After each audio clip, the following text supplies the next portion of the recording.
Hello dear, कैसे हैं आप लोग। उम्मीद है कि आप लोग बहुत अच्छे होंगे।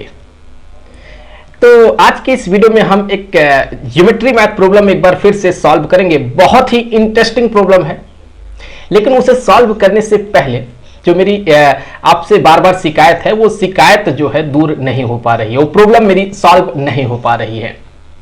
क्योंकि मैं पिछले कई सालों से इस पे काम कर रहा हूं, लेकिन सब्सक्राइबर नहीं बढ़ रहा है और व्यूज नहीं आ रहा है, क्योंकि आप लोग शेयर नहीं कर रहे हैं। अब जब शेयर नहीं करेंगे तो व्यूज नहीं आएगा, तो उतना अर्निंग भी नहीं हो पा रहा है। तो इस वजह से काफ़ी ज़्यादा मुझे डिमोटिवेशन होने लगा है। तो मैं इस चैनल पे काम करूं या ना करूं, मैं कुछ समझ नहीं पा रहा हूं। तो उम्मीद है कि आप लोग थोड़ा सपोर्ट करेंगे इस चैनल को। करना क्या है, आपको चैनल को सब्सक्राइब करना है, जो लोग भी नए आए हैं, और वीडियो को लाइक करके शेयर करना है। तो चलिए, उम्मीद है कि आप लोग ऐसा करेंगे, इस चैनल को सपोर्ट करेंगे, तो थोड़ा इस चैनल को जो है ग्रोथ मिलेगा। वेल, तो सवाल कुछ ऐसा है कि यहां देखिए, तो आपको एक रेक्टेंगल दिया गया है। तो इस रेक्टेंगल में यहां से यहां तक का ये जो लेंथ है, ये 33 यूनिट का है, और यहां से लेकर यहां तक का जो लेंथ है वो 22 यूनिट का है। तो इसी रेक्टेंगल का एरिया फिलहाल तो यहां दे दिया गया है 684। तो फिर यहां पर ये जो रेड स्क्वायर होगा, इसके अंदर ये जो आपको एक स्क्वायर दिख रहा है रेड में, इसका यहां पर हमें एरिया पता करना है। देखिए, अगर हमें किसी भी स्क्वायर का एरिया पता करना है तो सिंपल सा जवाब है कि हमें उसका साइड लेंथ पता होना चाहिए, क्योंकि साइड पता हो जाए उस स्क्वायर का तो हम लोग उसका स्क्वायर कर देंगे, तो ऑब्वियस सी बात है उस स्क्वायर का हमें एरिया मिल जाएगा। तो चलिए, अभी तो मान लेते हैं कि इस स्क्वायर का जो ये साइड लेंथ है वो यहां ए है, ये भी ए हो गया, और यहां पर ये भी जो है ये ए हो जाएगा, और ये भी ए हो जाएगा। तो हर एक साइड इस स्क्वायर का हमने ए मान लिया है। और उसी तरह से अगर हम मान लेते हैं कि जैसे कि यहां से लेकर के यहां तक का ये जो इस रेक्टेंगल में लेंथ बनेगा, ये मान ले ये एक्स है, तो ऑब्वियस सी बात है कि ये वाला भी x हो जाएगा, और ये वाला y हो जाएगा, और ये वाला भी यहां पे y हो जाएगा। तो अब अगर हम यहां x और a यहां पर इन दोनों को ऐड करते हैं तो हमें ये 33 के इक्वल मिलने वाला है। तो हम लोग यहां से कह सकते हैं कि a प्लस एक्स ये इक्वल हो गया किसके, 33 के। सिमिलरली अगर हम यहां पर 22 को देखें तो हम क्या लिख सकते हैं, ऑब्वियस सी बात है कि ये a plus y equal to 22 होगा। तो हमने यहां a plus y equal to क्या कर दिया, यहां पे 22 कर दिया, तो ये हो गया 22।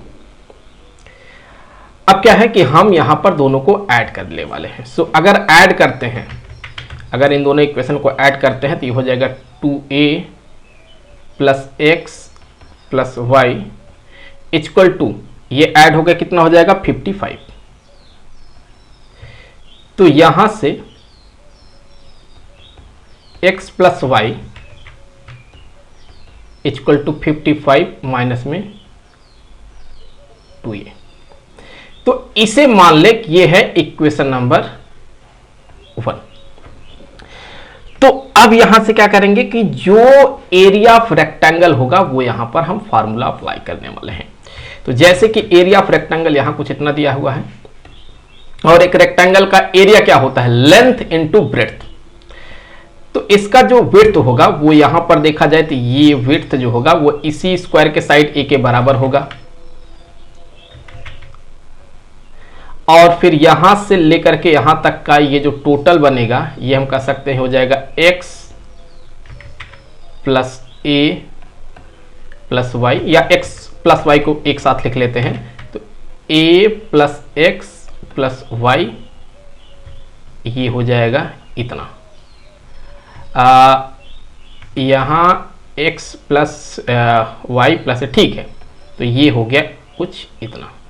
चलिए, तो अब लेंथ इतना हो गया, विड्थ a हो गया, तो हम कह सकते हैं एरिया ऑफ रेक्टेंगल हो जाएगा a into a plus x plus y equal to में 684, तो a into a plus x plus y equation number 1 से 55 माइनस में 2a इक्वल टू 684 हो गया। तो यहां से हम कह सकते हैं कि ये हो जाएगा a into A minus 2a, तो ये तो माइनस ए होगा, तो 55 माइनस में a इक्वल टू 684। तो a का अगर आप अंदर मल्टीप्लाई करेंगे तो ये हो जाएगा 55a माइनस में a स्क्वायर इक्वल टू 684। तो यहां से अगर आप एक क्वाड्रेटिक इक्वेशन बनाएं, a स्क्वायर माइनस 55a और प्लस 684 इक्वल टू में 0,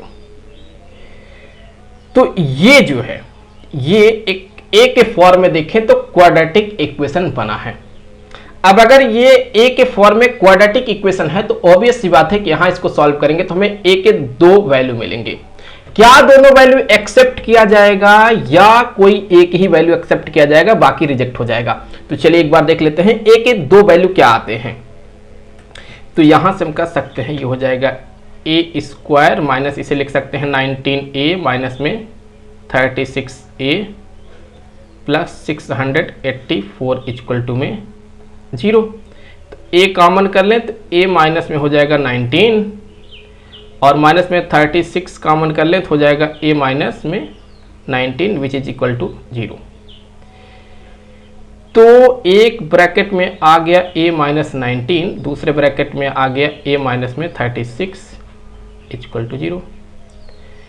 तो यहां से कह सकते हैं कि a माइनस 19 इक्वल टू 0, तो a equal to 19, a minus 36 equal to 0, a equal to 36। तो a का दो वैल्यू आया है, एक तो 19 आया है, एक तो 36 आया है। ध्यान दें आप कि यहां पर यहां से लेकर यहां तक का लेंथ कितना है 33, तो स्क्वायर वाला जो साइड होगा वो तो 33 से छोटा होगा ना, 36 तो नहीं हो सकता। तो इसलिए हम यहां पे ये जो a का वैल्यू आया है 36, इसे कर देंगे हम रिजेक्ट। तो फिर a इक्वल टू जो 19 है वही यहां पे एक्सेप्ट किया जाएगा। तो अगर स्क्वायर का ये जो रेड स्क्वायर है इसका साइड लेंथ यहां पर कितना आ गया है, इसका साइड लेंथ आ गया 19, तो फिर रेड स्क्वायर एरिया क्या होगा? रेड स्क्वायर एरिया होता है साइड का स्क्वायर, तो साइड मतलब ए का स्क्वायर, सो ए मतलब 19 का स्क्वायर। तो 19 का स्क्वायर कर देंगे तो यहां से स्क्वायर मिल जाएगा आपको 361 स्क्वायर यूनिट। सो इतना जो है स्क्वायर यूनिट्स आएगा।